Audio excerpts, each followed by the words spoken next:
Muy buenos días, bienvenidos a Reavivados por su palabra, con la palabra de Dios que vive y permanece para siempre.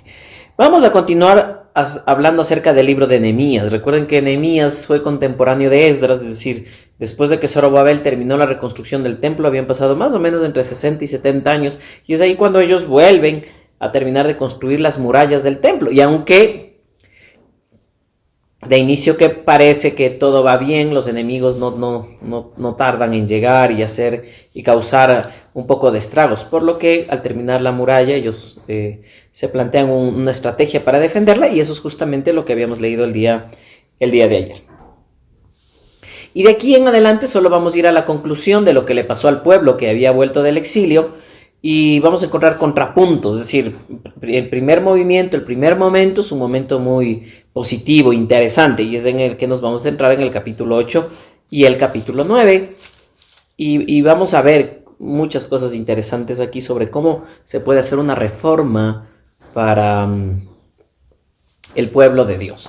Es decir, cómo el pueblo de Dios pudiera obtener una reforma. Entonces, en primera instancia está lo que nos dice el verso 1. Entonces todo el pueblo con un solo hombre se reunió en la plaza que está frente a la puerta del agua y le pidió al maestro Esdras traer el libro de la ley que el Señor le había dado por medio de Moisés. Así que el día primero del mes séptimo el sacerdote Esdras llevó la ley ante la asamblea, que estaba compuesta de hombres y mujeres y de todos los que podían comprender la lectura. Y leyó en presencia de ellos. Toda la ley se leyó. Recuerden que la ley también tenía una estructura, ¿no?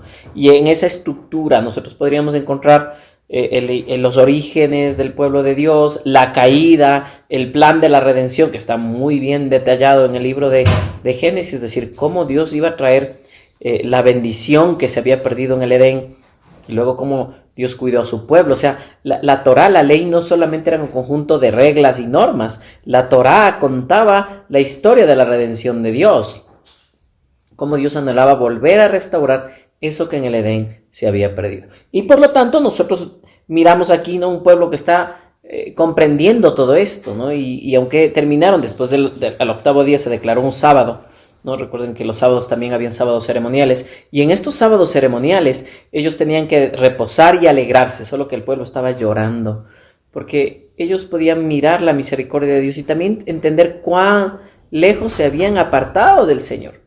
Y esto les dolía mucho en el corazón, no les hacía bien.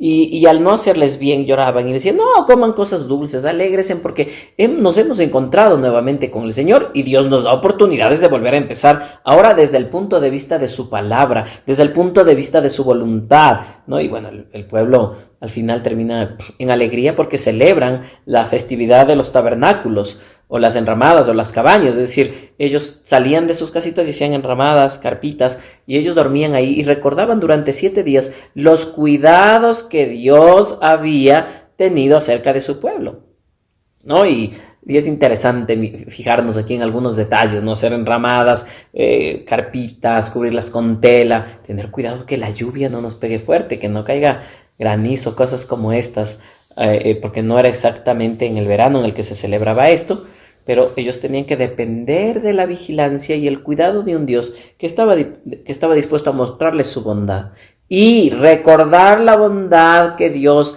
había tenido. 2 cosas importantes para esta reforma: el uso de la palabra, el entender quién es Dios y sus planes que tiene, y en segunda instancia, recordar los cuidados, recordar a un Dios que estuvo pendiente de nosotros porque Él tomó la iniciativa en la salvación para buscarnos, y es eso lo que nos alegra y nos anima a seguir.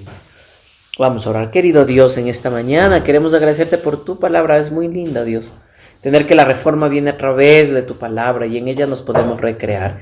Y luego, Señor, recordar los cuidados maravillosos que has tenido en el pasado por nosotros. Nos recreamos en tu bondad, en tu misericordia, oh Padre Celestial. Así que acompáñanos, Señor, en este día. Ayúdanos a meditar en esto, en el nombre bendito de Jesús. Amén. Que Dios te bendiga.